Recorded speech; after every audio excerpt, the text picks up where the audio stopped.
And I think that's everyone, Mayor Ireland. I think Councillor Waxer's just coming in and you should be all set to go. Thank you for that. I will then call to order this regular meeting of Council of the Municipality of Jasper for August 20th, 24. I would like to begin with a moment of silence for Morgan Robert Kitchen, the young Calgary firefighter who died in service of our community.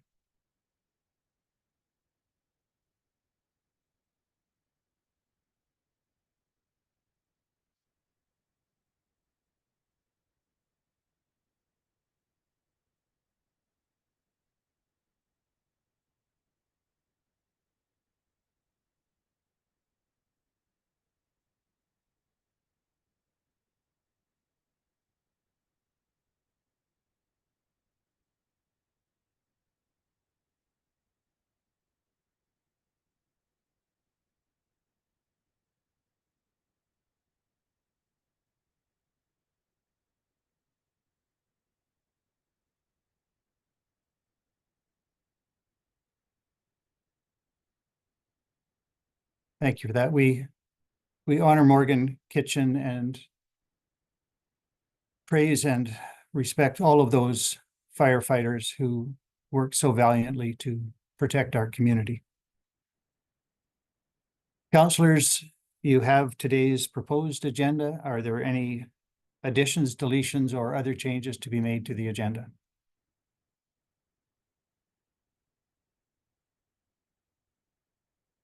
Seeing nothing, I would ask for a motion to approve the agenda as presented. Councillor Melnick, thank you. All those in favor? There are none opposed. That is carried. We have two sets of minutes for approval today, beginning with the minutes of the regular meeting of July 16th. Are there any errors, omissions, or corrections required to be made to those minutes? Councillor Melnick.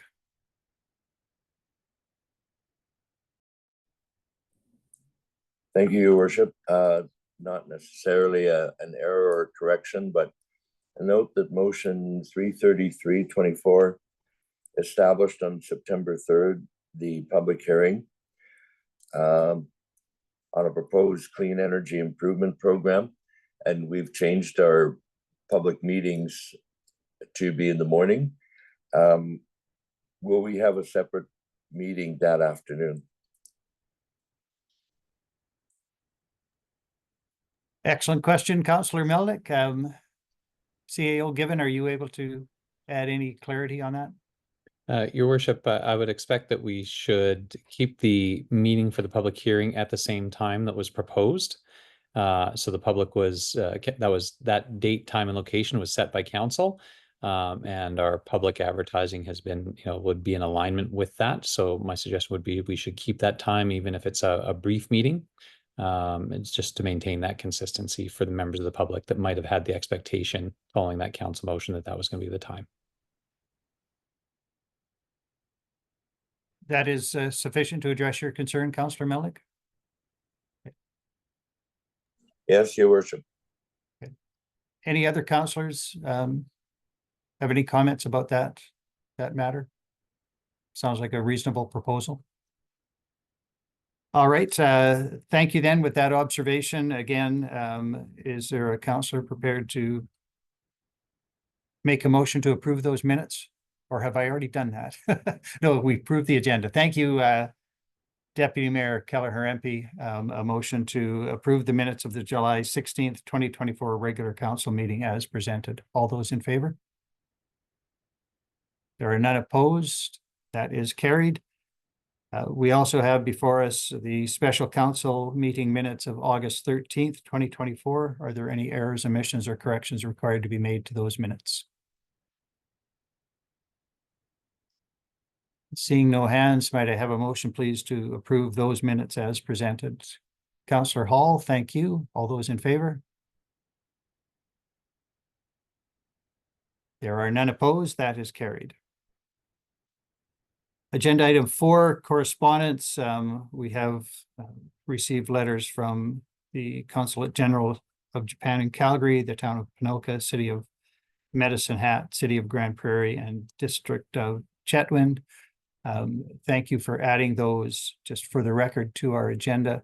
There are many more, which I have yet to, I guess, get to administration, so those can be included in future agendas. But I think I have heard from roughly 30 municipalities throughout Alberta and some into BC, sending their best wishes. And we certainly do appreciate the support of all of those other communities and individuals from across Canada and around the world who have sent us letters of support. They are so appreciated.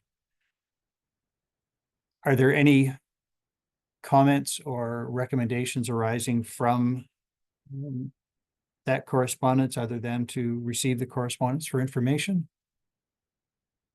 If not, I would invite a motion to that effect. Councillor Demota, thank you very much. All those in favor? There are none opposed. That is carried. That takes us to agenda item 5, new business, 5.1, Aquatera annual update. Mr. Given, would you like to introduce our presenter? Your worship, maybe just before we jump into the presentation from Aquatera, and I see that Vaughn Ben, the CEO, is here. I just wanted to take a brief moment to introduce a new member of our team. Council, I think you've seen Beth Sanders has joined us as Director of Urban Design and Standards, and Beth will be presenting later on in the agenda. But Michael Fark has joined us as Director of Recovery. Michael's here on the Zoom meeting today, and he's just recently joined us. And so I just wanted to give a chance for Michael to introduce himself and to say hello to council, so you can all get a chance to meet him, even in this remote setting. So maybe, Michael, if you just want to say a few words to say hello before we get into the rest of our new business. Thank you very much, Bill, and thank you very much, Council and Mayor Ireland. It's very nice to meet you all. I look forward to the opportunity to meet you all and work with you in person. My name is Michael Fark, as Bill said, and come on in this role, hopefully to help support the community of Jasper in these difficult months and coming ahead. I was previously with the town of Canmore and have quite a long and extensive background in emergency and crisis management. I've been on the ground here in Hinton since Sunday and have already taken a handover essentially from Christine, who was the incident command for the IMT, for the Unified Command, and we are now working together with Parks in terms of planning a way forward, what we're calling a joint recovery coordination center. So we look forward to bringing more details of that back to you as soon as we are able to do so. Thank you. Okay. Well, thank you, Mr. Fark, and thank you, Mr. Given, for your diligence in seeking out Mr. Fark. Your resume is very impressive. So glad to have you on board and assisting our team already as we begin to look toward recovery. Thanks, Michael. Thanks, Your Worship. With that, we'll get into our regular agenda, and it's my pleasure to introduce Vaughn Ben. He's got a number of his colleagues from Aquatera here. This is a regular report to council. It happens on an annual basis. Aquatera is the municipality's contracted wastewater operator. And we have a very close working relationship with Aquatera, and Vaughn and Doug are here to present their annual report about the operations over the last year. So Vaughn, I'll turn it over to you and your team. Great, thank you, Bill. Thank you, Mayor Ireland and Council, for allowing us to speak to you in this very difficult time. I know you're very busy, so hopefully I can present in a fairly short time here some useful information and answer any questions. Before we get started, I'd just like to introduce, I've got Doug Renwick here as Vice President of Operations. And I also have Tamara Campbell, who's our Operations Manager at our plant and who's responsible for the day-to-day operation of the Jasper wastewater treatment plant. So I've brought two smart people along to help answer the questions that you may have of me as we get going here. This would like to add our deepest sympathies from our shareholders, our board of directors, all of our staff, and all of the people in our region to the challenges you and your community are facing. It's horrendous to see what has happened. I'm encouraged, having worked with you for the last few years. Jasper is a strong, resilient community, and I know you will band together and rebuild and address any challenges that you have. I know there are many. And I just want to let you know that we're here to help in any way that we can in your journey back to some sense of normalcy. So with that, we do extend our condolences and our sympathies. What I'd like to do now is just I prepared a presentation, a few slides to help guide the conversation. So I haven't used Zoom in a while, so I'm gonna try and share my screen here, and hopefully I'm successful, or it'll be a very short presentation.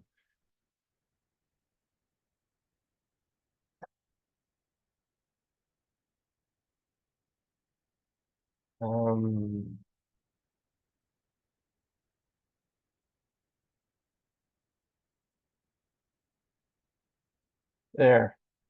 Can everyone see that? Can anyone see that? I believe so. Okay. If anyone can't, please advise. It's clear on my screen. Good. Okay, so again, thank you very much for allowing us to come represent to you in a very difficult time. I know your time is very short, and we'll attempt to go through this information fairly quickly, but obviously we want to answer any questions you may have. And so with that, I'll just jump into our quick agenda here. So what we want to talk about, we've framed this out similar to the last couple of presentations over the last few years. So we're just going to do a quick introduction, talk a little bit about Jasper and Aquatera. Obviously, we are a contractor, but we look at it as a long-term partnership, and we really do obviously want to be there for the long term and look at it as a strategic partnership for us. We talk a little bit about community support, then get into some performance results, cover off a capital summary, and then we will touch a little bit on the wildfire, kind of our part we played in it, and some of the things that we learned, and then just answer any questions that you may have. So that's kind of what we laid out for you today. Hopefully that covers off everything that you would like to see or hear about. And like I said, if there are any questions, I'd be glad to answer any as we go along here. So just starting with Jasper and Aquatera. So we've basically been in Jasper since July of 2020 and operating a wastewater treatment plant. We're proud to say that we have 4 local operators. It is challenging to recruit in the area, and we've been lucky and fortunate to have 4 good operators that are local to the community and have been in the community for a fair while for the most part. We're also pleased to report that we were successful in hiring a level 4 operator, which are very hard to come by, and that person is located in Hinton, but also does provide support and was very key for us during our wildfire response. And he is located in Hinton. So very pleased with that development in the last year. We've continued the development of our operators. We believe that we need to invest in our people, and wherever they are located, we want to continue to invest in them. We find that as we develop our operators, they're able to offer a better service to our customers. And obviously, that allows us to do more business elsewhere. So a very key component of our values and our strategy. In last year, we were able to support the municipality with the operations approval renewal. That was received in June of 2024. So that's kind of a key milestone, and we're pleased and happy to be able to support in achieving and acquiring that renewal. One of the key achievements in the last year is a new Jasper QA/QC and operations program. It is a regulatory requirement. It's something that is required on all operators. Not easy to get, has a fair bit of work involved, but we're successful in getting that up and running over the last year. And then the other thing, I guess, that we're quite proud of is their ability to support Jasper from our other operations. And we had a fair bit of maintenance team support for capital projects and operations. And so we've got a lot of expertise in our operations, particularly in our home base of GP, and are able to get those people to help out in our operations wherever we need them.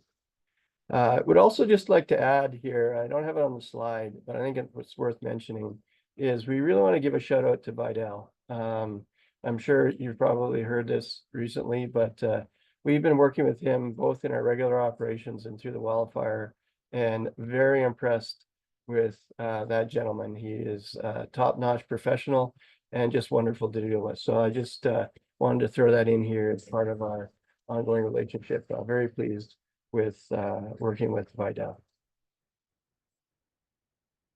Just going to talk a little about community support. One of the key components, actually one of our main focuses as an organization, is helping build healthy communities. Obviously not going to go through all of this, just really want to just throw up some of the organizations and events that we've supported over the last couple of years. We had a big year in 2023, close to $6,000 put back in the community. And you can see some of the organizations and events we supported. Just wanted to make a bit of a note on 2024 to date. We haven't provided as much support, and really what I'd like to do is just remind council and administration that we are looking for opportunities to kind of support the community. It's not a large amount of dollars, but it's an opportunity for us to get engaged in the community.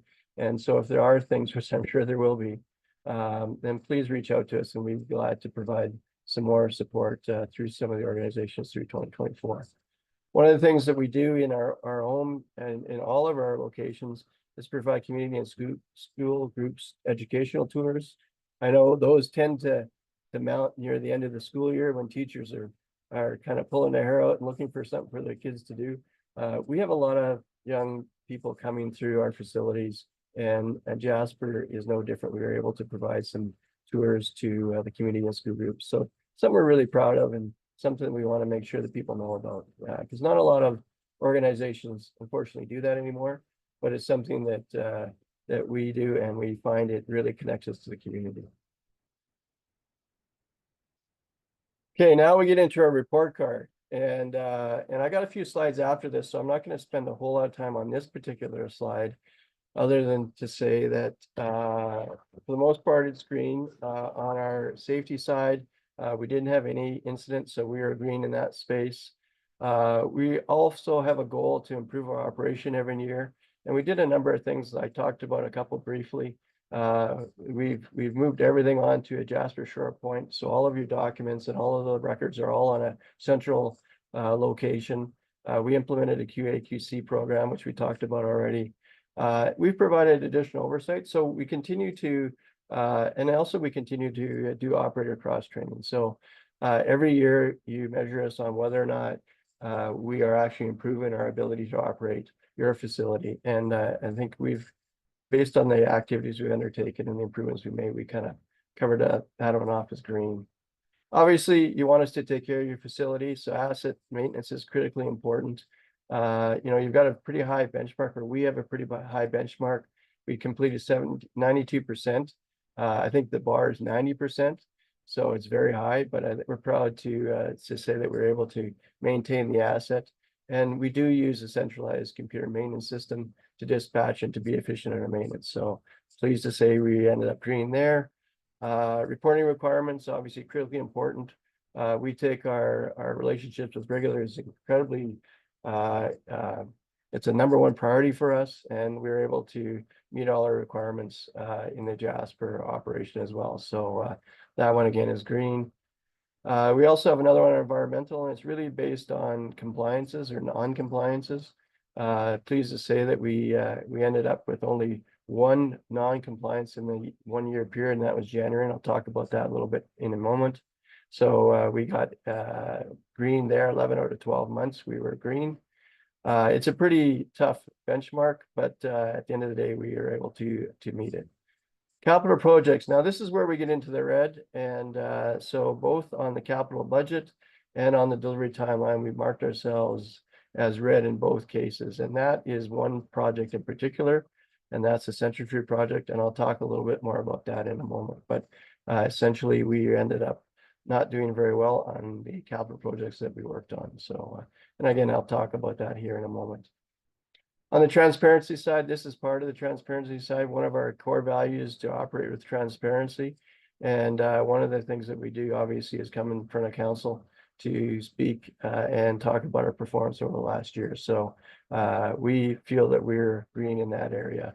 We're pretty proud of our relationship with Jasper and our ability to work hand in hand and be transparent. So again, we got that one as green. Overall, we're at 78% if you add it all up. You know, our minds not actually a passing grade. And again, capital is the one that brought us down. The operations piece, the compliance piece, environmental piece, I think we all did very well, but that one project at the end of the day took us below where we'd like to be overall. I'll just move on to the next slide. I got a couple more details on a couple of these. So just on performance highlights, what I just want to touch on, a couple of these. So on the safety, health and safety side, obviously it's a core value for us. And we're happy to report that we had no lost time injuries with our staff in the Jasper operation. So we've had them in the past. Pleased to report over the last year that we didn't have any this year. So I think that goes to us and our safety culture, our safety program, and our staff buying in. So that's a great result. On the operational improvement side, I talked a little bit about that. So we have operational planning meetings, which includes Jasper. We do that every week, talking about across the value chain, safety, maintenance, contractor, procurement. It all gets included in that, and to make sure that we're coordinated and we're focusing on the right things. Like I said before, we've got all of our documents, all our Jasper documents, all of your documents, all in one place. So that if there's any need for anybody to access anything quickly, it is located in one place. And it comes in very handy from an operations maintenance perspective, particularly with regulators. They all, you know, they when they come in and do an audit, everything's all in one spot. Again, QA/QC program we have in place. We had a couple of deficiencies that we addressed this year: perimeter fencing, overhead crane, those were addressed. So it's great to get those off the list. And then again, we have increased operator participation in safety program. I've always said that a good safety record is indicative of a good operating facility, and we're pleased to report that we're making good progress there. Asset maintenance, are we taking care of your asset? Key component, that's one of the reasons we're there. On our asset maintenance side, we ended up at 92% completion rate. So 789 total PMs were put in, essentially preventative maintenance or maintenance orders. 725 were completed. So again, 90% of all maintenance needed to be done got done. And generally speaking, the ones that weren't done were lower priority maintenance that got picked up on our backlog. So that's just some highlights on that side. I know I'm throwing a lot of information at you, my apologies, but I'll try to answer any questions you may have. On the performance side, I did talk about, we had one non-conformance that occurred in January of it was reported in February of 2024. We had a non-conformance January 29th to 30th, where untreated wastewater total suspended solids was being missed. And that is a requirement. And we did have to report that to Alberta Environment once we discovered it. And we did a root cause analysis on why that was missed. And also followed up with our operators as a mitigative action to make sure that they knew that they were to do that regularly. And so again, that was the one non-conformance we had on the environmental side in the last year. As on the environmental side, as in all incidents, we do root cause analysis and we make sure the corrective action is competed for non-compliances and any other incidents we have. So we track those in our safety system and we follow up to make sure those are done. And that whole idea is to understand the systemic causes that cause these incidents and put active actions in place to make sure they don't occur again. And then just a note on recently, we've had so far 4 non-compliances and 2 notifications reporting that's associated with the Jasper wildfire and its impact and have been reported to AEP. We'll talk a little bit about that on the wildfire response, but we've been in constant contact with Alberta Environment on this. Actually, we've been having daily calls through the whole period. and keeping them up to speed. And so, but we wanted to make you aware that there have been 4 non-compliances. We don't expect, under the circumstances, any regulatory action, but it's important for us to let you know that those did occur during that period. Just want to talk about the red part of our report. So, like I said before, we had one project that took us into the red, both on the budget side and also on the schedule side, and that was the wastewater dewatering project. And it was a very significant project, a very significant change in upgrade in the wastewater treatment plant. And it included a new centrifuge, a new polymer system, and a new sludge pump. So it was budgeted for 2.5 million. That's what council approved. We ended up coming in at 2.89 million at the end of it. And we ended up taking us, it was originally supposed to be commissioned in the spring, summer of 2023, with some of the challenges we had around running that machine up, that system up. It took us into spring of 24 to get it properly commissioned and running in its design range. So again, it's a pretty challenging project. The construction itself went well.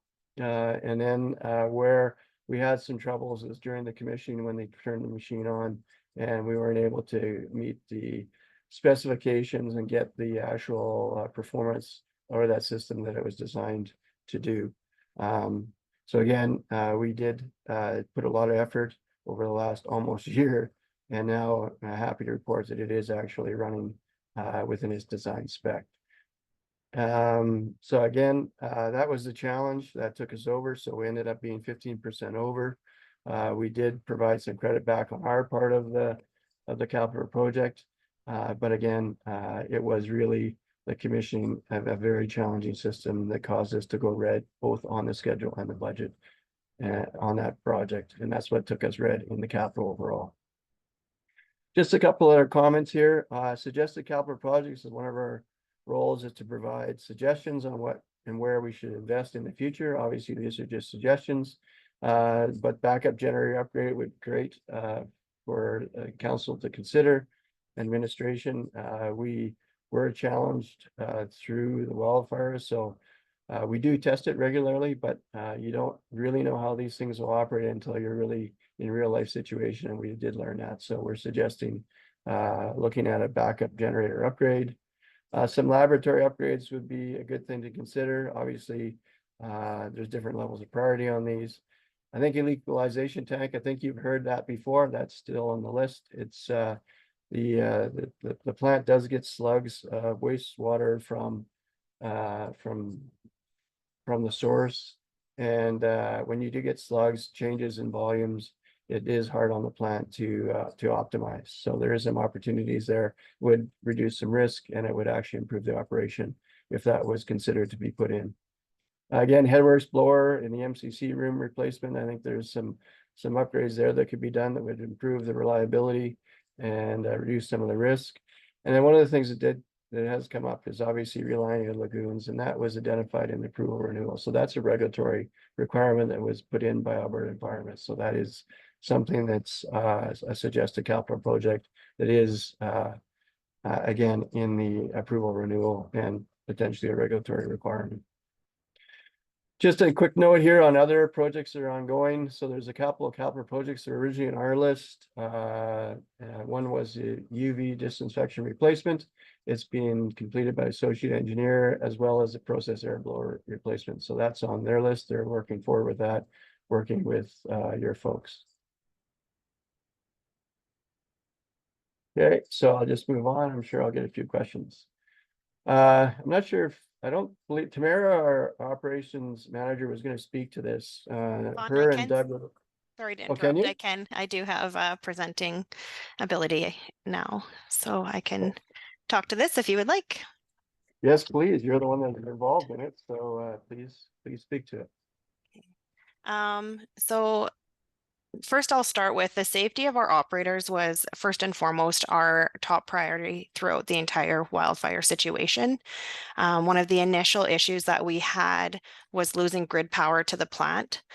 So this was prior to the evacuation alert going out. And so getting that backup generator going was the focus at that time. As everyone here is aware, the situation evolved very, very quickly. And so our three of our operators and their families evacuated immediately, and they were able to evacuate safely. And we had one operator that volunteered to remain within the community to ensure that the plant continued operating. He monitored the process, monitored the generator to ensure that it kept running, and ensuring that the fuel was topped up in the generator.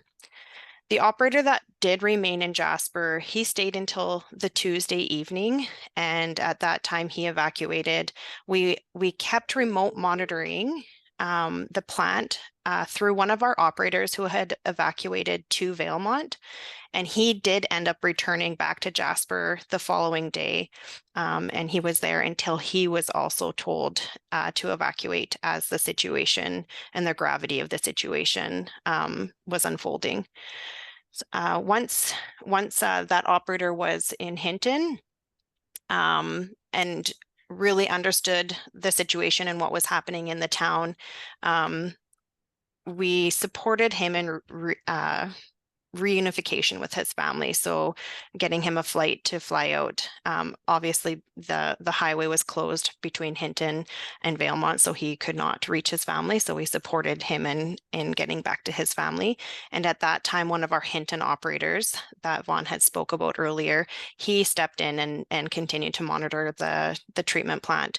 So throughout the entire situation, we had continuous monitoring occurring. And then when it was safe to do so, that operator commenced in-person operations.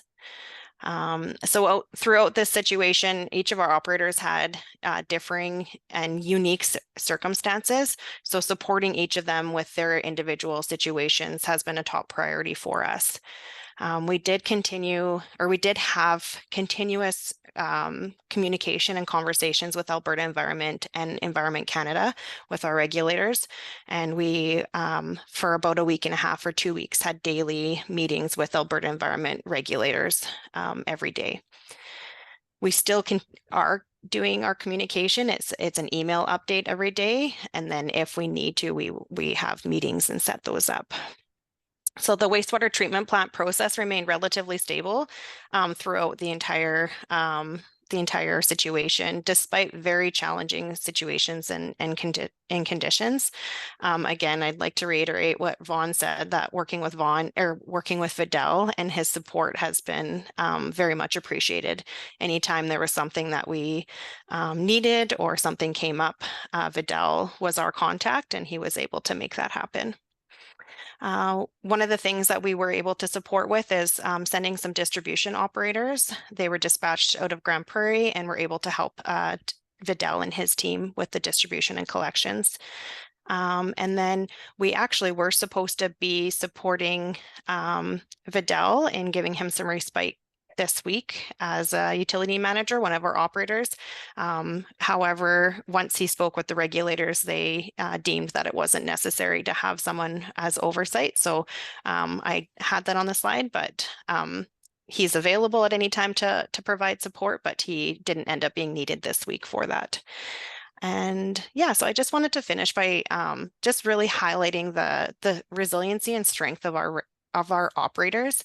We're just very grateful for our team, those that remained, those that came back, and even those operators that, did evacuate were willing to support in whatever way that they could, through phone, through, email. So just really, really appreciate our team, and we look forward to them returning and getting back to some sense of normalcy. So, and that's everything. Thank you, Tamara. Good summary. Much better than I could do. So with that, that's really the end of our presentation, and we got the question slide here, so we'll entertain any questions, try to answer what we can, and we'll take away what we can. Well, thank you both for that presentation, and thank you both specifically for your complimentary words regarding Vidal Michaud. Much appreciated to hear that. I don't see that he is logged on, so I will ask that Mr. Given ensure that that message be passed on to Vidal. And on behalf of council, thank you all, particularly your operators who stayed on in the face of the approaching fire to make sure that the plant was operated effectively. And for those who might be watching and question why we would be specifically receiving this report at this time when we are just coming out of the response phase, it underscores that wastewater treatment is, in fact, critical infrastructure, and we could not possibly operate our town or look to recover without effective wastewater treatment in place. And that, as I understand, could take years. So it is of critical importance. I note that you do now community and school tours. I think that is an absolutely wonderful opportunity to let the community and young students know the critical nature of wastewater treatment and that we can't operate a community without it. So thank you for all of your hard work to make sure it continues to run. And I am sure that council will look very seriously at your capital suggestions to ensure that you have backup power and other opportunities to ensure the safe operation and the continued operation of the wastewater treatment plant. So again, thank you very much for all that you do to keep that plant operating. And I will turn it to councillors to ask questions, but Mr. Bend, I might ask that you stop sharing your screen so that I can go back to a view which will allow me to see all of council. Thank you very much.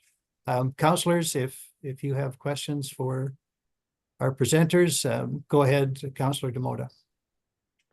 Thank you, Your Worship. And I was very appreciative of the presentation and the timing of it today. And I'd like to thank Aquatera for their commitment, all the people on the ground, especially to the last minute. That was quite enjoyable to hear, the dedication of the people on the ground. And I also just want to, again, commend, the first responders for protecting that asset. We were all concerned when we were talking about the reentry stage about we have to at least have our emergency department ward in the hospital up and running before we can get anybody back into the community. That before any of that can happen, we can't have a community without that plant. So I'm very grateful to the protection of it and the dedication of the continuous operation and getting us up and going and maintaining that operation. Thank you. Thank you, Thank Councillor. you, Much Councillor appreciated. Demoda. Sorry, are there other questions from councillors? Councillor Melnick, go ahead. Thank you, Your Worship. And I echo the comments earlier about our thank you and appreciation. First of all, for keeping the plant operating and also prior to the work and doing the necessary capital projects. I see we've got some suggested capital projects for the future. And as that would be, I'm just looking for kind of direction. Are these suggested capital projects for 12-month period, 24, 36? Are these things, some of them able to be done over time? Or, for example, the lagoons, does that have a time-sensitive renewal opportunity based on the fact it's legislated? Maybe Vaughn, maybe I'll just jump in to let council know these are items that we'll be discussing with Aquatera and then presenting in the context of council's annual budget discussion. Some of the items are smaller, some of them are larger. Certainly the relining of the lagoons is a significant item. It would be a multi-year project, but you can expect to see these items or some of these items in the context of our regular capital budget. And you'd see that this fall. Vaughn, I don't know if anything else that you'd want to add to that, by all means. No, I think you've covered it off, Bill. I think it's, like with all capital is, generally speaking, there's discretion around it. So I think it's, it's prioritizing it. And then obviously looking at, in my view, what we do is look for the biggest bang for the buck, in our own operation. And, but generally speaking, capital programs can be staged over a number of years. And that's what I'd recommend in these ones, once you understand the priorities and the drivers.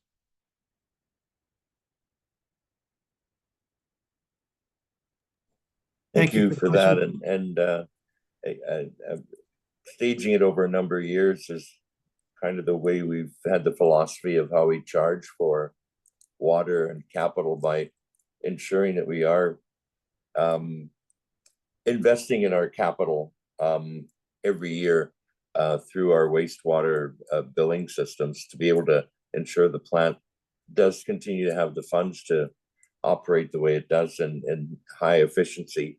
And again, you need to be complimented for the achievement that you've had with the preventive maintenance and the ongoing care and love for our plant here in Jasper. Thank you, Councillor. Thank you, Councillor Melnick. Are there other questions for our presenters from councillors? Right, seeing none, may I ask a councillor please for a motion that we receive the presentation for information? Thank you, Deputy Mayor Kelleher MP. All those in favor?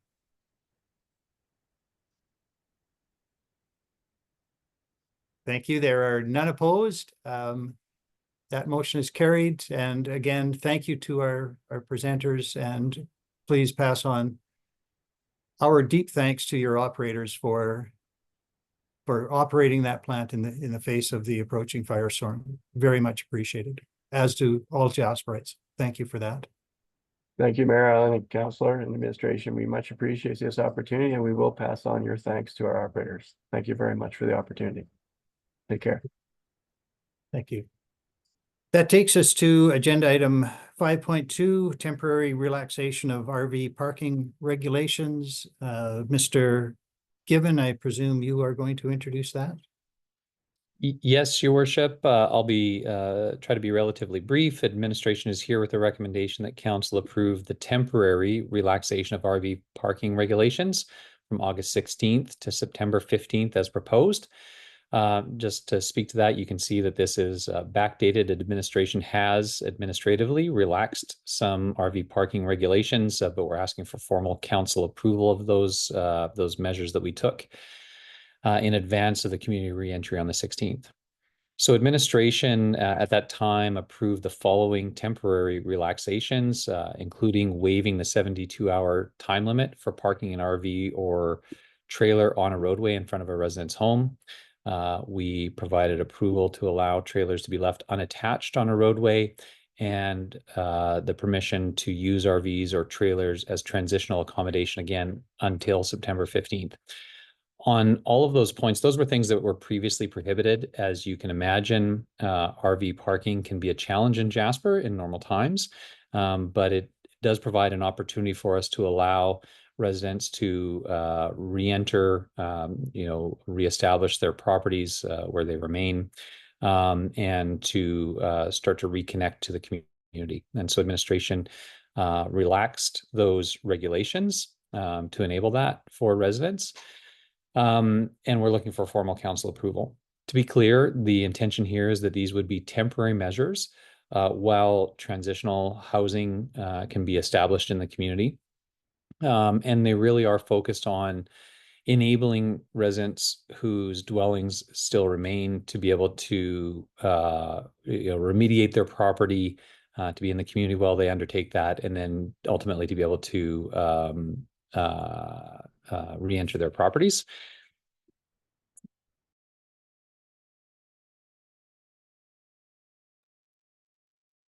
Thank you for that, Mr. Given. Are there any questions from councillors for administration? Councillor Wilson, go ahead. I think this is a great idea. Just would like to kind of have clarity that it's for residents, not out of town contractors or the such. This is for residents in front of their properties that most likely still remain, or friends of residents or residents who have friends with the property, you know, I think it's for resident, temporary or transitional housing, not out of town contractors housing. Your worship, to speak to Councillor Wilson's question, yes, that's absolutely correct. These are in support of residents being able to re-enter into the community. We also recognize that there may be some desire of residents whose dwellings had been destroyed to be able to, you know, be in the community again. This is seen as a temporary measure. There's no expectation from administration that, you know, we would be housing residents long-term in RVs, certainly not over winter. That's why this is a temporary measure only. And it is exclusive to residents. You know, administration is working with Parks Canada and the government of Alberta on other measures to be able to support contractors being active in the community. Those items are in progress and in discussion. We don't foresee RVs being parked in the town site as any kind of measure for residents long-term or for contractors at any point.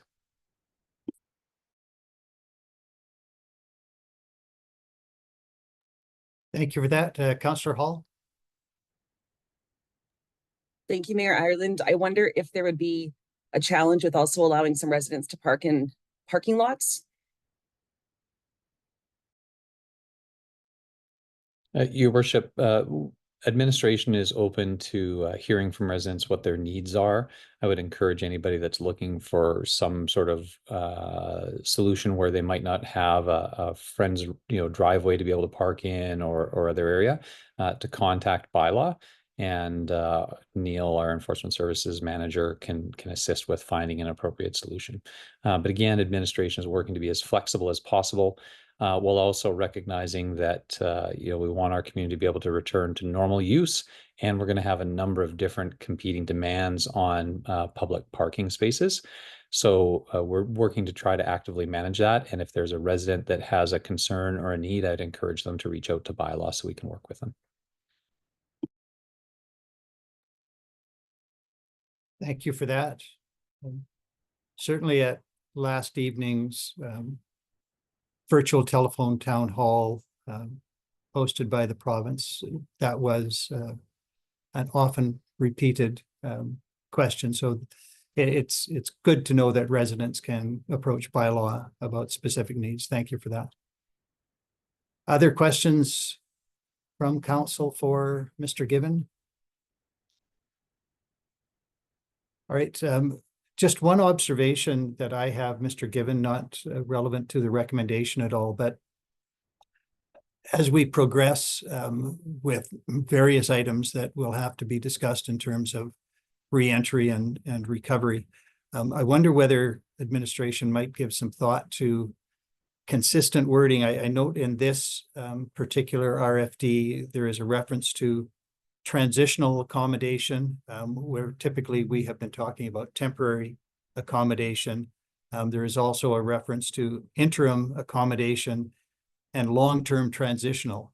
So I think as we move forward, it would be helpful for everyone to get consistency of language, and whether transitional means something different than temporary, and whether interim accommodation means something other than either of those. So not relevant, as I say, to this decision, but something that I think will be important, that we have clarity of language as we move forward. Is there a councillor prepared to make a motion consistent with the recommendation, which is to approve the temporary relaxation of RV parking regulations from August 16, 2024 to September 15th, 2024 as proposed? Councillor Waxer, you're prepared to make that motion? I am. Thank you for that. That council approved temporary. Okay. I was sorry, I was just going to read it, that the council approved the temporary relaxation of RV parking regulations from August 16th, 2024 to September 15th, 2024 as proposed. Thank you for that motion, Councillor Waxer. Is there any debate? I will then call the question. All those in favor? There are none opposed. That is carried. And thank you, Mr. Given and administration for taking that initiative, which we are now approving, but it was in place, and we appreciate the responsiveness to the needs of residents as they re-enter the community.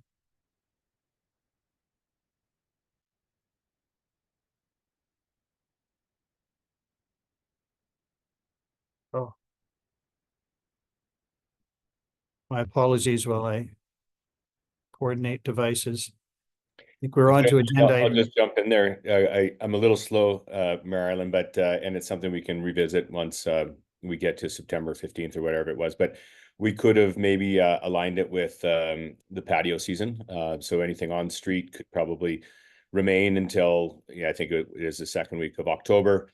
And then, once the snow flies, we got to have those clear for snow removal and the such, but it's, I guess, something we can extend once we exhaust the month that we've already given. Thank you for that, Councillor Wilson, and certainly we will, I'm sure, revisit this prior to September 15th, but that's a great suggestion. All right,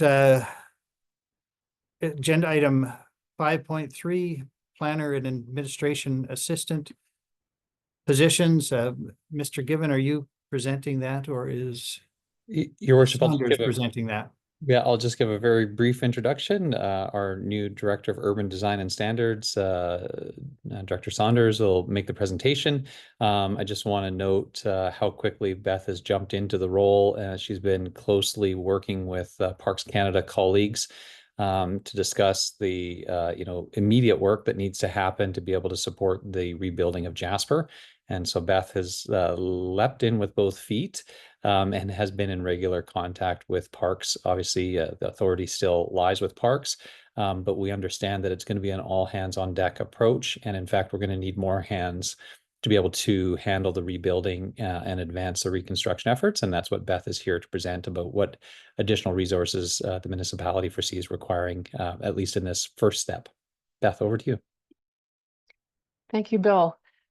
Good morning, Mayor Ireland and council members. The recommendation before you is to approve 4 full-time planner positions and 1 administrative assistant position to support the recovery and rebuilding efforts for the municipality. The background is really simple. In July 2022, you began negotiating with Parks Canada to migrate the Land Use Planning and Development Approval Authority powers over to the municipality. Following that, there was an administrative working group that really culminated in the approval of an urban design standards department, and also the approval of creating the position that I took on. That approval took place in April of this year, and I stepped into the position on August 1st of this year. So just recently. So what I'm anticipating, when the department was conceptualized, before I took on the position, there were 2 planners and an administrative assistant. I'm proposing we add 2 3-year term planner positions to help us fully participate with Parks Canada in all of the decisions that need to be made specific to the municipality. My current thinking is, in the short term, we need to think about what our shared values and principles are and create an interim town plan, following which do a real robust town plan. We also need to look at the land use policies very quickly to see what we would like to have in place for us as we're rebuilding, and also look at the architectural motif in the very short term, again, also in the long term. And then the other obvious thing that we need to look at and fully participate in with Parks Canada is how to create a streamlined development review and approval process, because there's going to be quite a few applications to rebuild that we want to handle in a sensitive, appropriate fashion. So again, the proposal is for 4 full-time planner positions, 2 of which will be a 3-year term, and 1 administrative assistant position. And of course, Mayor Ireland, I'm available for questions. Thank you, Director Saunders. And welcome to your first council meeting, I think, at least the first on screen that I've seen. Councillors, questions for Ms. Saunders? I'll start with Councillor Wilson and then Deputy Mayor Kelleher MP. Sure, yeah, I'll jump in there. Yeah, thank you for that. Super exciting, you know, in the heels of a disaster, but I'm excited to have this in front of us. And I was, you know, briefly concerned that there was going to be 4 full-time not term planners, but as you built it out that, or you explained it, that there would be 2 3-year terms, and then the 2 other ones would be, you know, full-time as we go forward. I appreciate that. I guess question for you regarding the interim policies.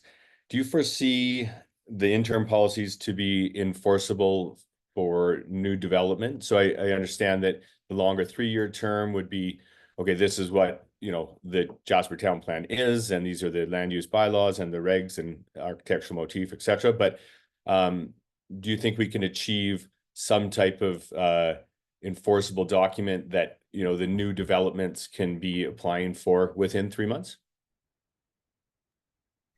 Through you, Mayor Ireland, to Councillor Wilson, the short answer is the approving authority right now rests with Parks Canada, and the land use policies rest with Parks Canada and the superintendent.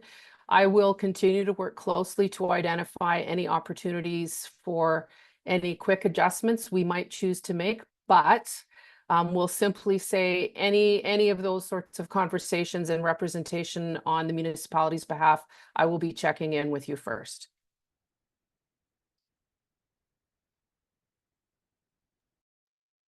Thank you for that. Councillor or Deputy Mayor Kelleher MP. Thank you, Mayor Ireland. To you, to Ms. Saunders. Welcome, Ms. Saunders, and look forward to working with you. Regarding the positions, are all positions covered by the Alberta Disaster Fund starting off, and then as a municipality, the 2 planners and the administrative assistant would come under the municipality?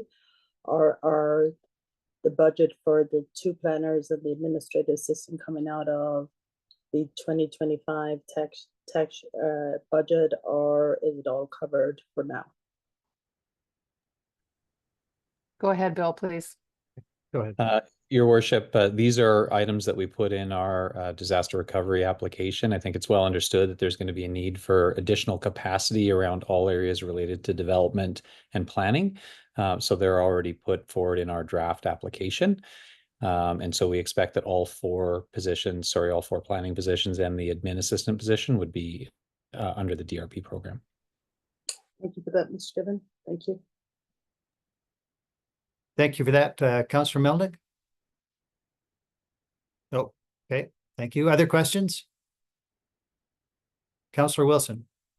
And yeah, just for clarity for the public and myself, of course, but these are not positions that will be actively reviewing development permits, building permits. Of course, that still lies in the hands of Parks Canada. And further to that, will you, Beth, be involved in recruiting more development officers for the short term with Parks Canada, or we'll have privy to that? I think there's going to be a real need in the short term, and it might be before, you know, the municipality has authority over land use and planning. Have you heard any rumors about, you know, ramping up in the Parks Canada development office to field the rush of permit applications? Through you, Mayor Ireland, to Councillor Wilson, my expectation is myself, my staff, and Parks Canada and their staff are going to work very closely together to handle the influx of applications that are going to come in. There are definitely resources across the province that we can use to help with development officer functions, and we'll work very closely together to make sure that applications that come in that are complete, and we recognize we're going to need to tell people what a complete application is and what it looks like. But when they arrive and they're complete, it is my desire that all those applications be handled in a quick way. Parks Canada and the municipality are working really closely together on this rebuilding piece of things too. You've seen the incident management, you've seen how recovery is starting to take shape. On the rebuild side as well, we're looking to work quite closely together so approvals can be timely. Parks is in and is being super helpful. Excellent. Yeah, that's great to hear. Thank you. Go ahead, Mr. Given. Your worship, maybe just to supplement, Beth has been doing a lot of work looking at past incidents and other municipalities, what's been done. And I won't necessarily speak to what exactly is going to happen because we're still working on that. But some things that have happened in other communities. First, there's the ability to second people from across the province to be able to support development reviews. There's also an opportunity to use a contracted model, and Beth, along with Parks Canada, are exploring all of those options. So we understand that there's going to be a surge, a demand that's going to come in very quickly. And Beth has been working on looking at past practice from other municipalities that have faced similar situations and building on her industry expertise and connections to be able to say, okay, so what other tools can we bring to bear? So I'm sure we'll be coming to you with additional recommendations as time goes on that. Thank you for that. Other questions for Councillor Melnick, go ahead. Thank you, Your Worship. To you, to Mr. Given.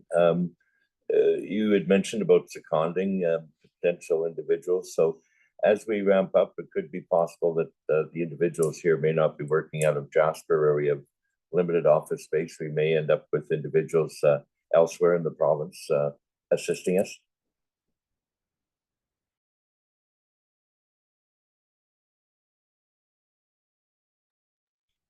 Through you, Mayor Ireland, Councillor Melnick, I can confirm that we are looking at those precise scenarios where I'm in Edmonton still. I was planning on moving to Jasper over the course of August to start in September.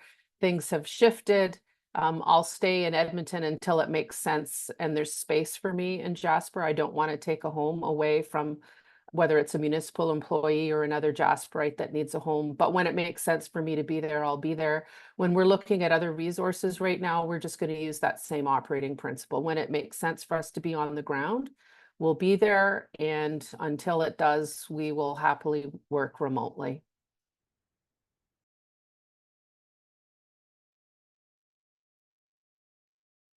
Thank you. Appreciate that.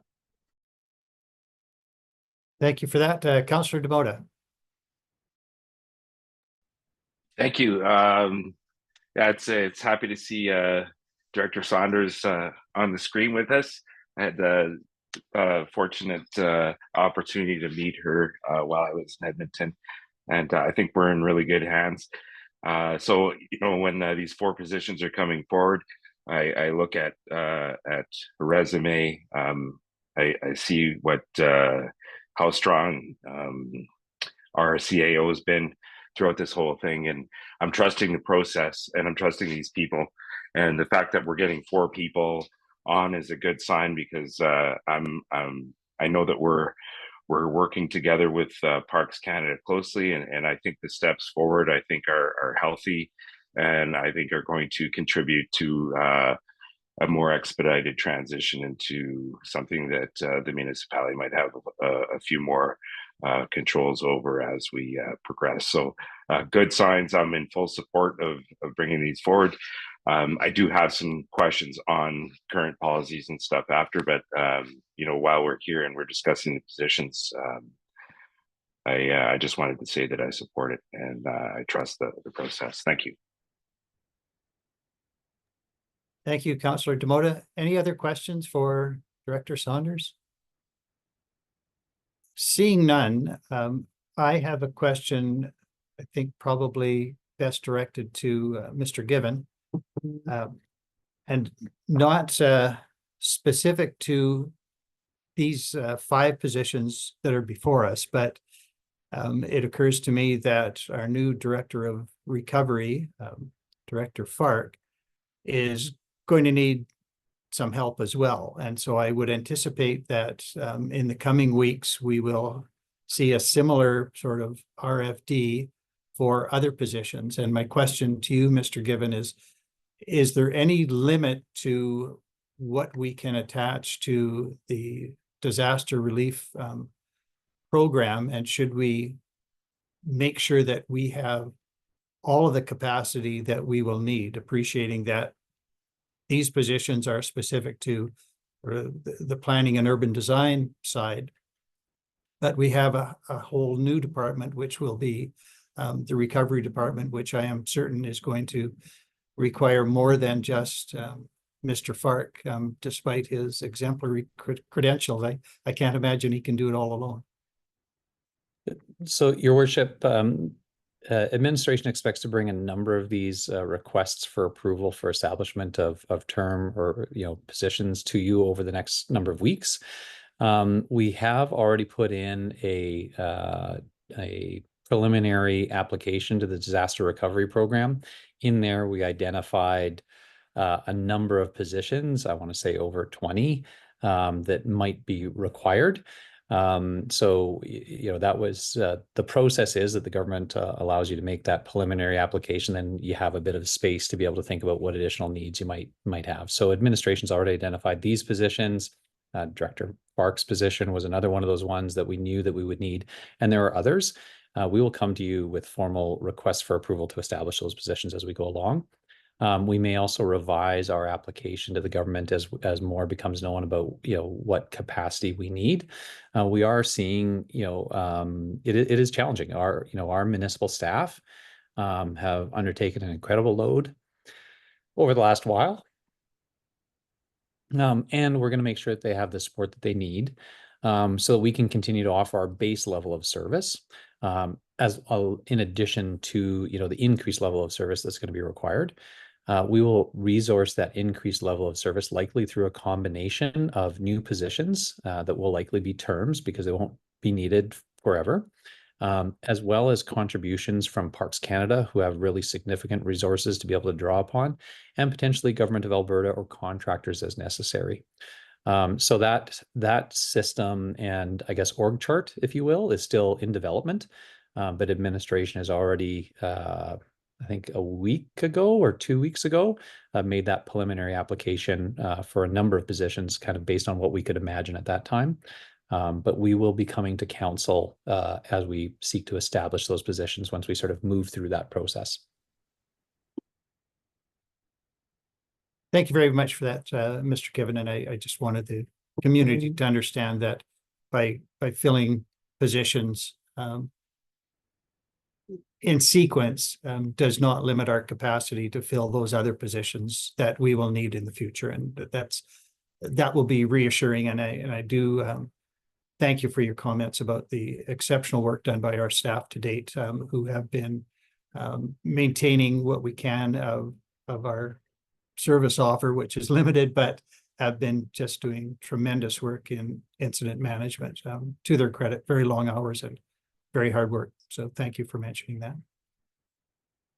If there are no further questions with respect to agenda item 5.3, I would invite a councillor to make a motion.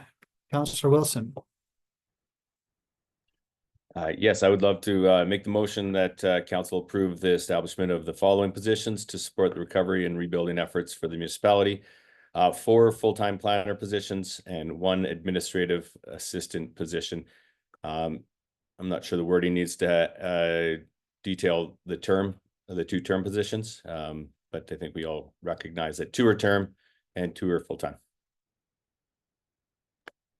Thank you for that motion, Councillor Wilson. Is there any debate? Does anybody wish to speak to the motion? Can do that by a show of hands then. I will call the question. All those in favor? And there are none opposed. That is carried. So thank you, Director Saunders, for bringing that forward. That takes us to agenda item 5.4, motion action lists. Again, I would look to you, Mr. Given, to introduce Your that. Worship. I'm sorry. I'm really sorry. I wanted to touch on a couple of things while we were on the subject, and we had Ms. Saunders here. just because it was in direct relation to these new positions that we had. And I just had a couple of questions on those. I didn't feel it important at the time because I just really wanted to focus on moving the motion forward. If that's okay with you and the rest of council. Go ahead. Okay. Thank you very much for the opportunity, Your Worship. I just wanted to reach out to administration and see what types of conversations are on the table right now with current policies. You know, as described earlier in other conversations, the policies that we currently have, that Parks Canada currently has, are quite restrictive to properties and their lots. And I'm coming forward with some concerns and desires for residents to be able to have some rezoning on their properties, whether they're R1 or R2. There's interest by some that have the ability to want to increase their possibility for dwelling units on their property, so R1s to R2s, and it's difficult right now to get permits or even start any planning if you want to put a duplex on an R1 lot, things like that. And I just wanted to see where we're at with Parks Canada and moving some of these things forward, if that's even going to be possible in the near future.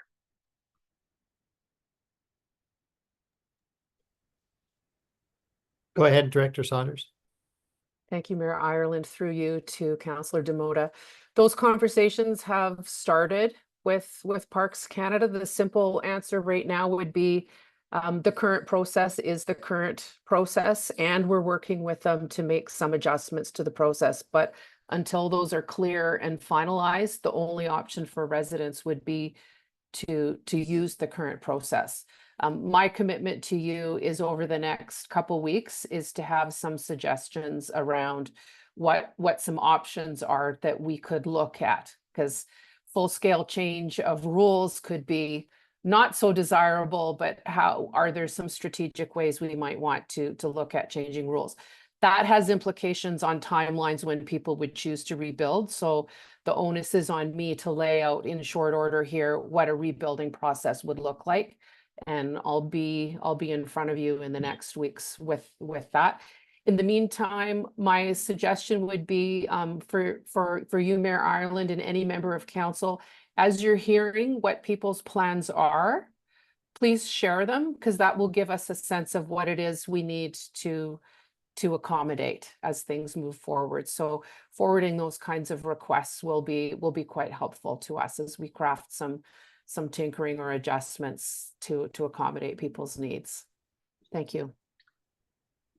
Thank you very much for that response. And, you know, one of the things that I've been recently trying to relate to, you know, in that greater contemplation is that we also have our current infrastructure, never mind the policies and systems in place. So, you know, expanding on a greater scale when it comes to dwellings will have an impact on our current infrastructure. And so that has to be right-sized to, you know, all sorts of different things like water pressure, sewage flow, and things like that. So those are also other things that I'm sure that you're all working on in consideration. So I appreciate that. And yeah, there's going to be some hurdles and some greater steps to take, but I'm glad that you know, they're being discussed, and all we can do is bring that information forward to you, and hopefully we all will continue to do so. Thanks.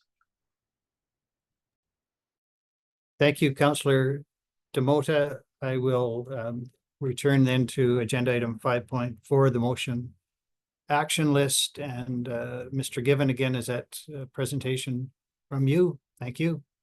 Yes, Your Worship, and I just want to thank our Ledge Services Coordinator, Emma Acorn, who's always behind the camera and operating council meetings, but she also took charge on developing this report and request for decision. So I just want to acknowledge that.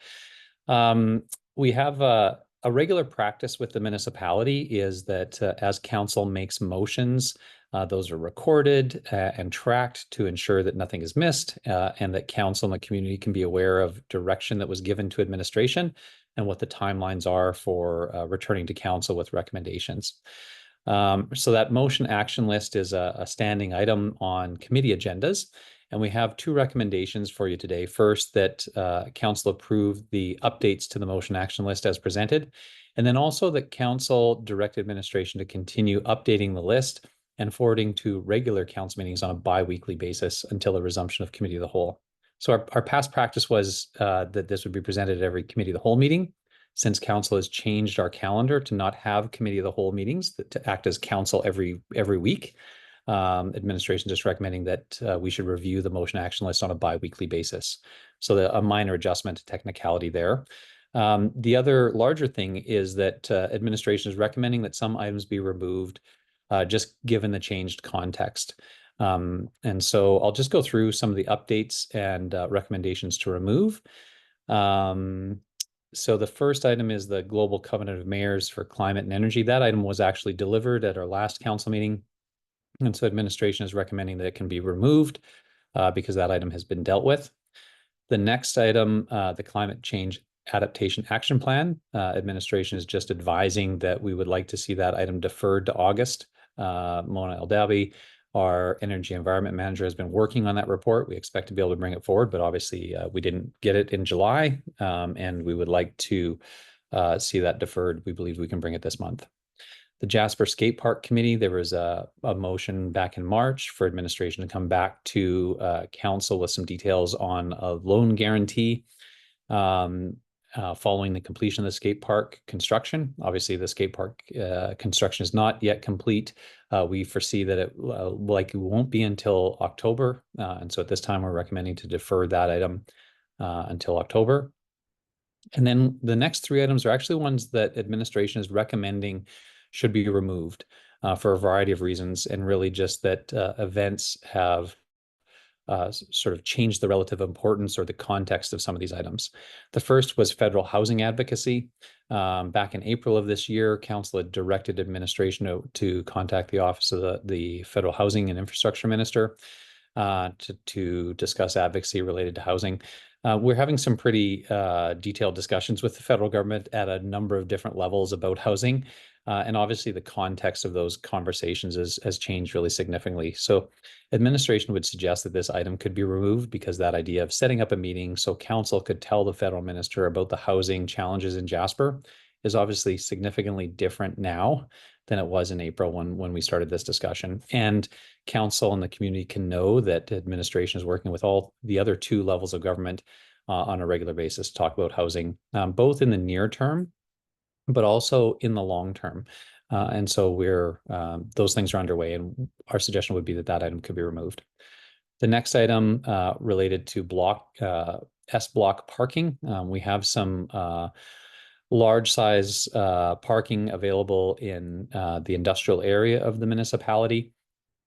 Council had asked administration to essentially come forward with a bit of a business plan on how we can get a better return on investment on those sites. Administration is recommending that this item should just be removed. Obviously, we want to ensure that we have as much availability of space as possible. We will likely use those spaces, but at this time, in terms of doing a business case analysis of trying to figure out how we can get best return for value on those, we would suggest that this could be removed. And at some point in the future, as we move through recovery, if this is an item that needs to come back up again, it could. Finally, in May of this year, council directed administration to develop a draft property and business tax policy for consideration prior to the 2025 budget discussions. Obviously, our budget discussions are going to be materially changed as a result of the wildfire and the reconstruction efforts. There will still at some point need to be a broader discussion about tax, property tax policy and potential business tax policy. But given the high level of public engagement that would be needed to have that kind of conversation, administration is advising council, we just don't have the capacity to be able to do that while also trying to operate and move into recovery. So council will still continue to provide oversight and input into the budget through regular budget discussions. I know that you're always thinking about the implications of property taxes on residents and businesses. Administration's advising that we just really don't have the capacity to do this policy discussion as we thought we might have back in May when this item was created. And then finally, one just for deferral, the moving traffic enforcement. Council had requested administration come forward with a proposed scope of work and the outline of an anticipated equipment requirements for moving, increasing our bylaw department's ability to do moving traffic enforcement. This is still going to be important for the municipality in the near term, and maybe even more so in the near term. But in terms of our actual just admin capacity to be able to write up that report and get a draft traffic safety plan to you, obviously not able to do that in August, and we're recommending that that should be able to be delivered to you in October.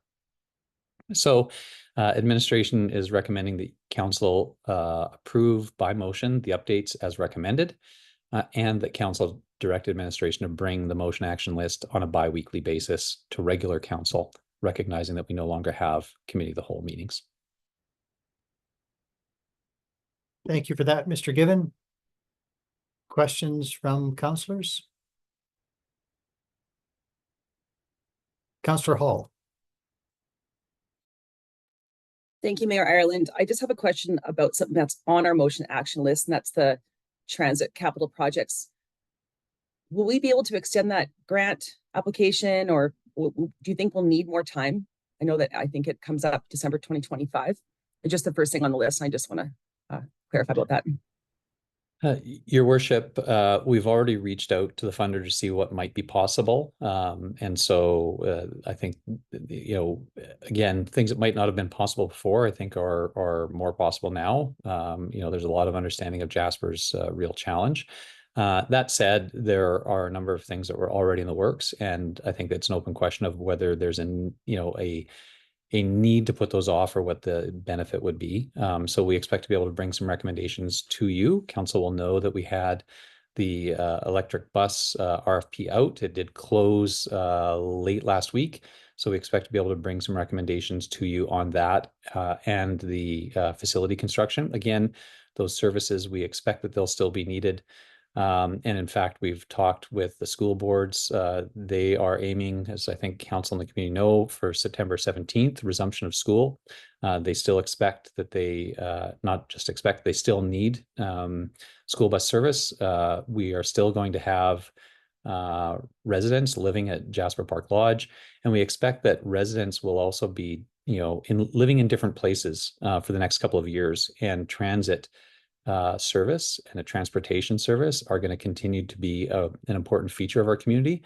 And maybe more important is we have residents living out, in areas that they didn't previously live, enabling their connection. So, sorry, that's a very long way of saying we expect that transit will still be important. We're looking forward to bringing recommendations to you, and the funder has indicated that they're open to having some discussions if there was additional time needed. Thank you for that, Mr. Given. Councillor Demota. Thank you very much, Your Worship, and I'm glad that Councillor Hall brought that up, because I wanted to have that as part of the discussion. I had, people that I use the term in my circle of influence, as far as the people that regularly reach out on council matters, and then more so just being out in the public at the evacuation centers and then other gatherings outside of Jasper doing his thing. And one of the hot topics were like, please tell us that you're not going to continually advance this item. And I, now more than ever, I think it's worth contemplating, different scenarios, because we don't know if or where there's going to be like a temporary housing area for community members. There might be some opportunities here, to change our service that we have for transit in our community, and people might have an increased need now that our landscape has changed and our needs have changed. So and I don't mean to use those terms lightly. It's just we've faced some changes, and this might be an opportunity to do something right for Jasper. I'm still not convinced on the electric side. However, we have an opportunity to really have a conversation here, and we have some things in motion that council had already directed administration to go out and do. And, I'm interested in seeing those results now, and then having a broader discussion on where we need to go with future projects. And, hopefully the funder, if we have, the need to bump this back will be helpful in assisting us in understanding our situation. So I'm still keen on getting that information back and then having a bigger discussion on this, because I don't think it's time to just pull the plug for the sake of pulling the plug. Thank you. Thank you. Any further questions for Mr. Given related to the recommendation for the motion action list? If not, is there a councillor prepared to make the two recommended motions?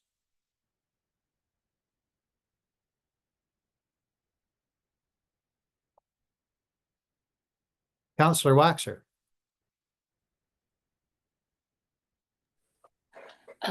I move that to council approve the motion action list as presented, and that council direct administration to continue updating the motion action list and forward to council on a bi-weekly basis until the resumption of the committee of the whole meetings.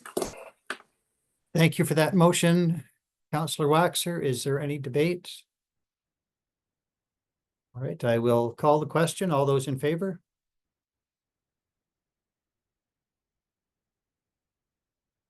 Opposed? Councillor Demota, were you slow?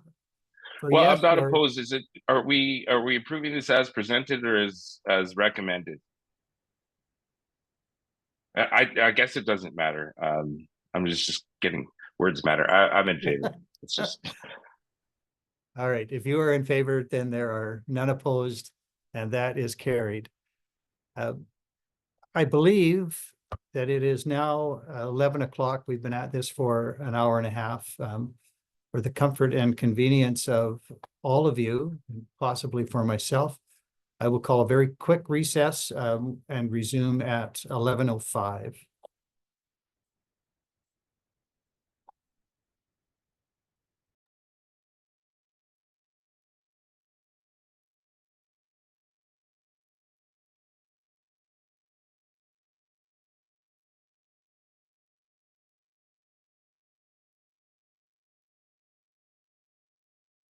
Just waiting to see, there's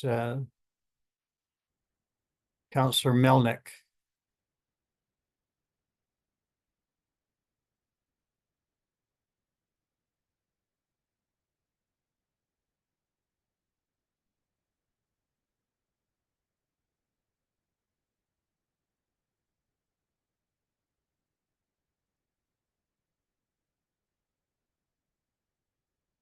All right, well, I said 5 minutes. That has passed. I assume that Councillor Melnick will be back momentarily. I will call us back to order. Agenda item 5.5, Council Remuneration Review Committee.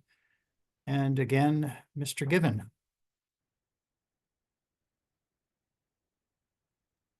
Thank you, Your Worship. Again, I want to thank our Ledge Services Coordinator, Emma Acorn, for her assistance in developing this report. So back in July, at the regular council meeting, council approved the establishment of a council remuneration review committee, including members of the public. At that meeting, council approved a terms of reference for the remuneration review committee, and administration is here today to recommend that council rescind the motion to approve that terms of reference, and that council direct administration conducted an administrative review of council remuneration and present recommendations at a future meeting. So again, this is another example of us re-examining some of the work that was previously directed in light of the changed context. The inclusion of members of the public is absolutely best practice to ensure transparency and to allow members of the public to have influence on what council pay looks like. Under our municipal policies, the regular review of councillor remuneration is required in advance of a municipal election. So the 2025 municipal election will be in October, and council wanted to ensure that people who might consider running for council would understand what the remuneration or the pay looks like well in advance, so that they could make their decisions about whether they would put their name forward. Administration, looking at the situation, believes that the complexity of hosting, coordinating additional committee meetings and incorporating members of the public would be particularly challenging given our limited capacity at this time. And we also believe that it's likely that members of the public that might have wanted to volunteer to serve on that committee may be more focused on their own personal circumstance. So we have these competing challenges of wanting to ensure that information around council pay is known early by the public, that they have an opportunity to provide comment on it, while we're also in the situation where our context is significantly changed by the wildfire and the impact on the community. So administration is recommending that we can move forward with the developing recommendations for council, just that we would move forward doing that administratively and bringing those recommendations forward to a regular public council meeting. We've already been in touch with other municipalities. This is a common practice across the province of reviewing council pay in advance of an election. So we're able to build on the work from some of our municipal colleagues across the province, where they've been gathering data and sharing recommendations with their councils. So we would plan to build on that work, bring a recommendation forward to council. And in order to support additional time for the public to be aware of those recommendations, administration would suggest that, and you'll see what, if council supports this course of action, our recommendation when we bring forward a report on council remuneration would be that council defer decision-making on that item for a period of a couple of weeks, so it can be introduced at a public meeting, council can discuss it, and then simply table it for a couple of weeks to allow for any additional public comment that people might like to make before you head to a decision. So while we're absolutely trying to support council in making decisions on a very timely basis as related to recovery and rebuilding and all the other items that are coming, we appreciate that this one requires maybe more time for it to be in the public sphere for people to see what the recommendations are before council goes to deciding. So the report in front of you recommends rescinding that previous council direction to establish the Remuneration Review Committee with members of the public, and asking council to give administration direction to do that review on an administrative basis and bring it forward to a future council meeting. Your worship, I'll turn it back to you. Thank you, Mr. Given. Councillor Demota.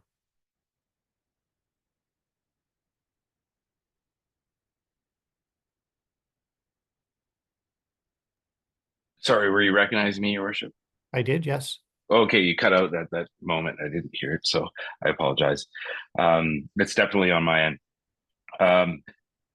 I was reminded that it was 2 terms ago, we went externally and hired a consultant, which happened to be a former CAO of another community, and that process seemed to work efficiently, and it was, it's kind of removed from the community a little bit, so a little bit more of an arm's length.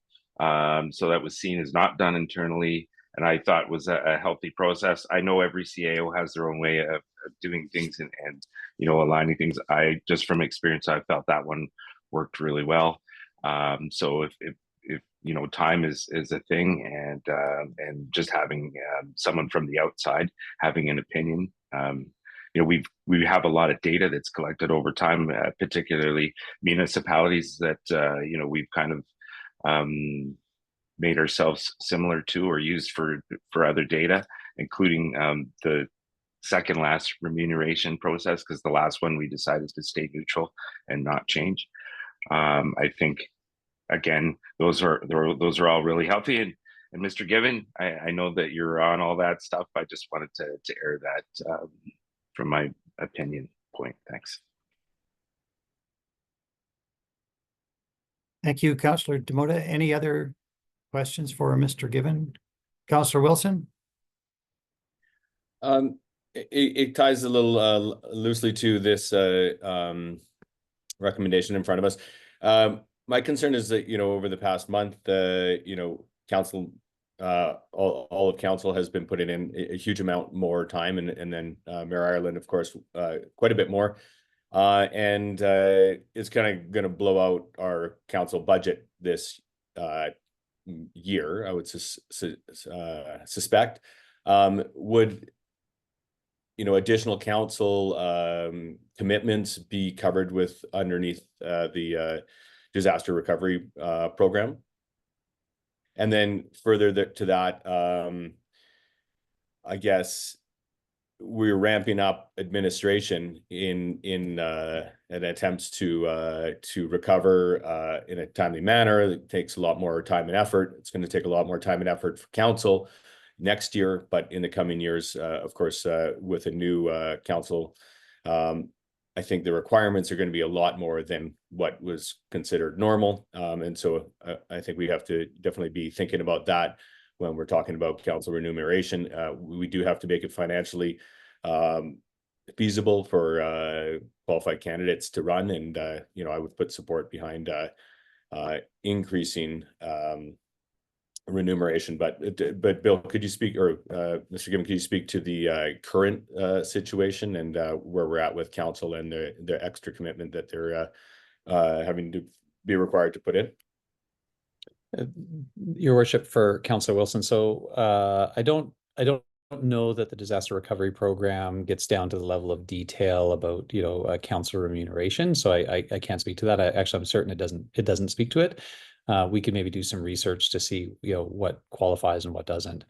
But to be very frank, in Jasper, council member pay is so small that frankly, even an increase in it in response of the additional work that you've been doing is really going to be immaterial to the overall municipal financial picture. The extraordinary costs that we're facing are so large that and council members' pay is, relatively speaking, so small that I think we have policies that guide what council members can and can't claim for. Council members should use that, as you have been in the past, and continue to apply that to the meetings that you're taking now related to recovery and supporting residents and businesses. And I personally, and frankly, I'm not concerned that it is going to make a material difference to the municipality's financial picture, just in the near term. I think it is reasonable. You make a good point that the next council, the job, I think, is going to be significantly different, and administration is aware of that. That would be something that we would be looking to provide advice to you on when we do the review. I think we can look at what other, the workload is likely to be increased many times over, and it may suggest that a comparator municipality is probably not just some municipality that has the same population as Jasper, or some municipality that has the same community makeup or economic makeup as Jasper. It might actually be, we'll have to account for that. We can also have a look and see if there are recommendations from other municipalities like Wood Buffalo, High River, or Slave Lake. All of those communities had elected officials that had some form of remuneration. And certainly all of those have after action reports or wisdom gained reports that talked about the workload on elected officials. And we can account for that when we're bringing forward recommendations to you as well. We will look to account for that and specify what, how any recommendation we have for change would be related or supported, in history from other examples. Great, thank you. Thank you for that. Any other questions to Mr. Gibbon regarding this matter? Councillor Melnick, go ahead. Thank you, Your Worship, and thank you for the report, Mr. Gibbons. I am wondering if you're leaning towards Councillor Demota's suggestion of either a contractor or a CEO from another jurisdiction, or using some of the work that's been done in a variety of other communities where they've polled 4 to 6 other towns of similar size, and if so, certainly we would want to include, I guess, similar tourism related, both here in the province and elsewhere, in that type of review of remuneration.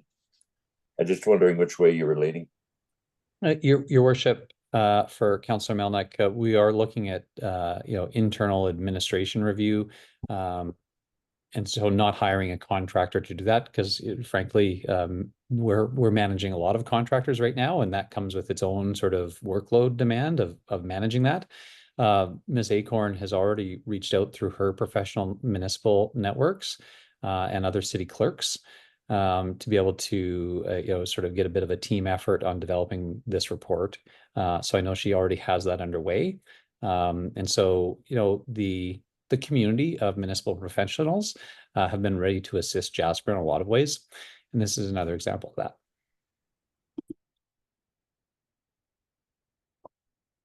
Thank you for that.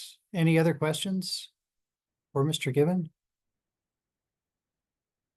I have one, Mr. Given, and I'm flipping through on my phone, unfortunately, our procedural bylaw and the attachments, and there is no doubt that council can have a motion to rescind. I'm just trying to confirm whether there are any prerequisites to that motion, just so that we can assure that whatever motion we make is onside our own bylaw.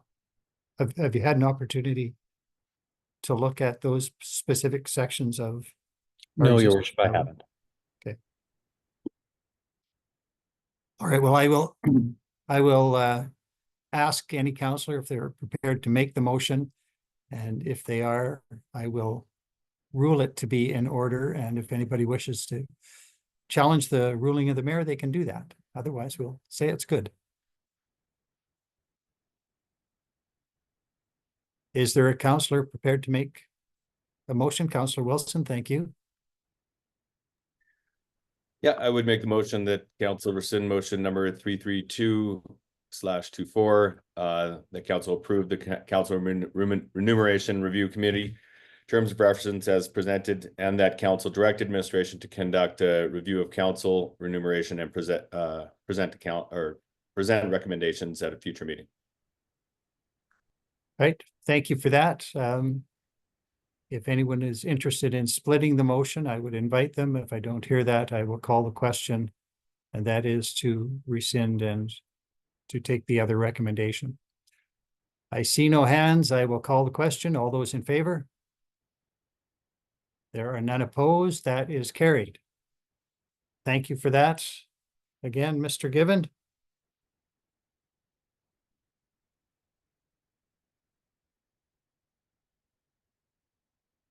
That takes us to, I think, agenda item 6, notices of motion, of which there are none.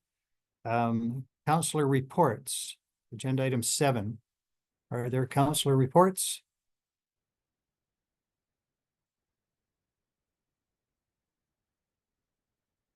Councillor Demota, yes, I thought that I had seen something from you indicating you wish to make a report.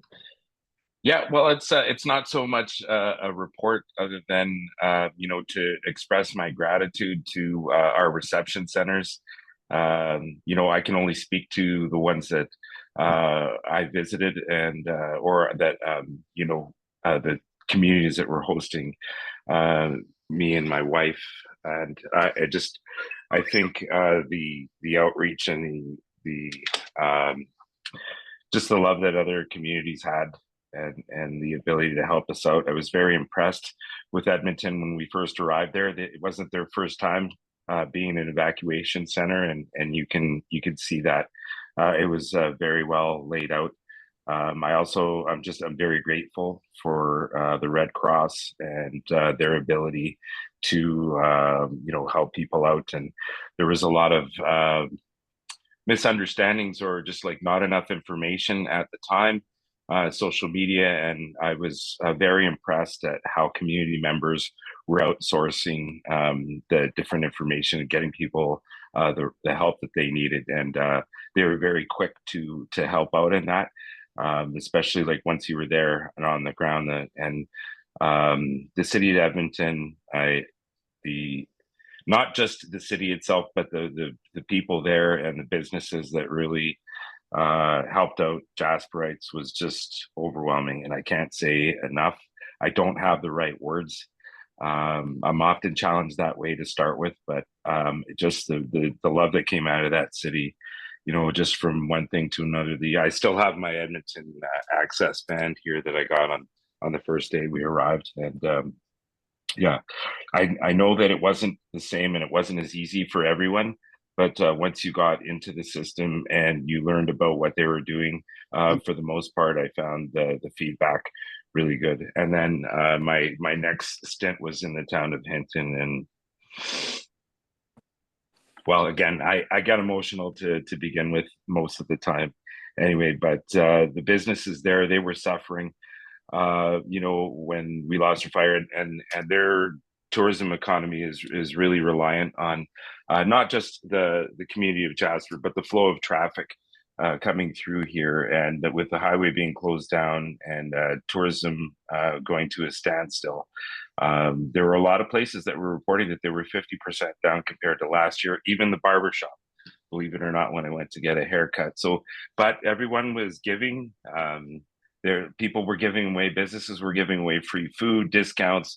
There were lots of gatherings. The Legion there did incredible work to volunteer and feed people, and created an area for residents to gather and commune and just, you know, share each other's experiences, and just having that sense of community within another community was really good. So I just wanted to express my thanks to the city of Edmonton, all the people and the businesses there, as well as Hinton and the people and businesses there. And thank you for the heartfelt extensions given to Jasperites. Thank you for that, Councillor Demota. Councillor Hall. Thank you, Mayor Ireland. Our family evacuated to Valemont, and I also, sorry, I'm going to be emotional, want to take this opportunity as tonight is our last night here. We've been here the whole month. Tomorrow we make the move and take our family east to Hinton. But on behalf of all the residents of the municipality of Jasper, all the visitors, the evening of the 22nd, I just want to, from the bottom of my heart, thank the village of Valemont for being so supportive of us for the last month. Mayor Owen and CAO Ann, I will always be grateful. This was a really soft spot to land, and I just want to thank you. Thank you for that, Councillor Hall. I will go first to Deputy Mayor Kelleher MP and then Councillor Waxer. I also echo Councillor Hall's words. Valemont is where I spent the first 15 days of the evacuation, and the people, Mayor Owen and CEO, and were just spectacular to everybody that came there. Also thank the town of Edson and town of Hinton. I was in both places, shorter times, and everybody was very kind to us. I'd really like to thank town of Hinton and for Twin Pines that are taking care of our pine grovers there, and they're all doing well, I will say. But I really want to thank our Royal Canadian Legion here. They've really stepped up. They had breakfast, lunch, and dinner by donation for our community. Last night I was there, was very moving. Greg Bentegan raised with our fire department and thanked our fire department, our Canadian flag that we're back. And it was a wonderful evening. There was probably 200 people there when I was there earlier in the evening. And I think yesterday they had 400 for lunch. And it's a great feeling to go there in the evening when you're in town, because you get to see lots of people, you get to see people that have just come back, people that are settling in, and you get a real feel for how our community is doing. And I just, from the bottom of my heart, want to thank Sue and Keith Henderson and the staff there for putting this on for everybody in our community. Thank you, Deputy Mayor Kelleher MP. Councillor Waxer. Yes, I wanted to extend enormous appreciation to the board members of the Jasper Community Team Society who've been working tirelessly in this time period to be prepared for the number of donations that have come in, and changing policies and procedures, and being prepared in that way. I know it's been an overwhelming task, and appreciation to the province of Alberta, who has provided them with some operating fund for the next 2 years to ensure that they're well positioned to cope with that large amount of those large amounts of donations and the need to distribute them.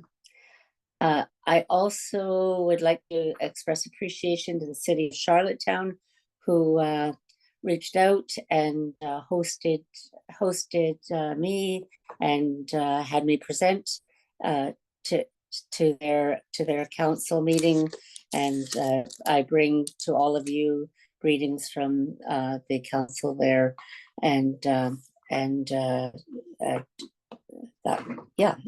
appreciate all the learnings I had from that opportunity. Thank you for that, Councillor Waxer. Excuse me.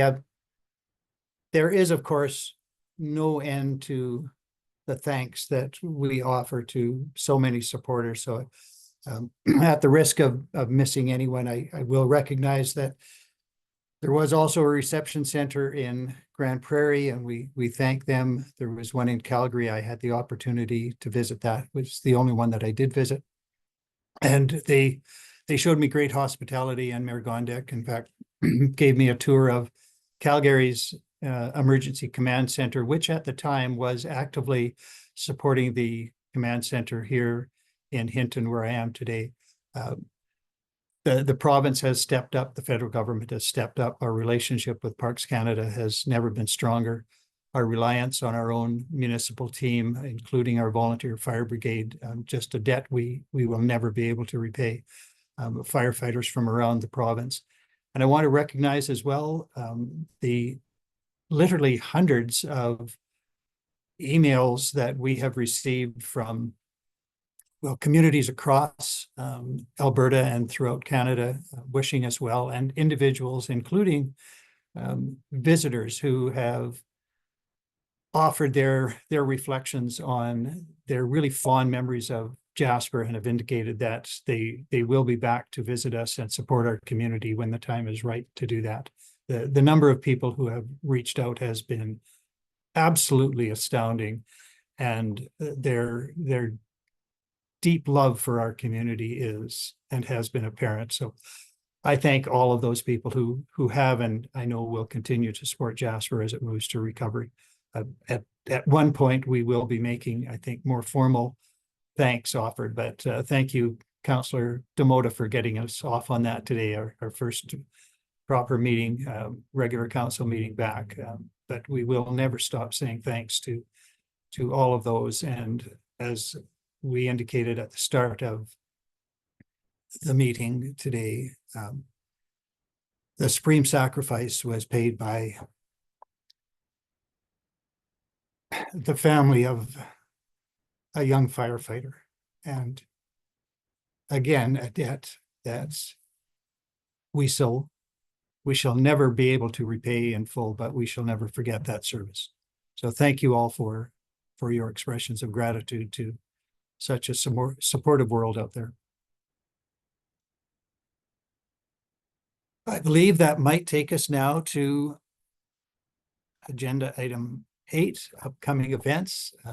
There is an Alberta Munis Convention coming up in September, and with luck, those of you who have registered for that will still be in a position to go. It will be a real opportunity to personally thank the many communities that have supported us. I know, just for example, I think 34 communities sent their volunteer fire brigades or other paid volunteer fire brigades to assist our town, and many of them are still in town. So an opportunity for many of us to in person extend thanks to other municipalities throughout the province. If there are no other upcoming events which any councillor wishes to bring to the attention of council, I will invite a motion in a moment that we move in camera to discuss the one matter, and for those members of the public who are watching these proceedings, I thank you for having done so. We will move in camera. I can assure you that there will be no further business transacted once we come back into open session other than adjournment. So there will be no need to log back in. We thank you for your participation or observations today, and we will shortly move in camera, subject to adjournment at a later moment in time, but without any further business to be conducted in public. Is there a councillor prepared to make a motion that we move in camera at 11:33 a.m.? Councillor Demota, thank you for that. All those in favor? Thank you. We shall move in camera. We have a separate link for that. So I must log off from this device and come on another one. So let us take perhaps another 5 minutes and then we can reconvene in camera. Thank you all.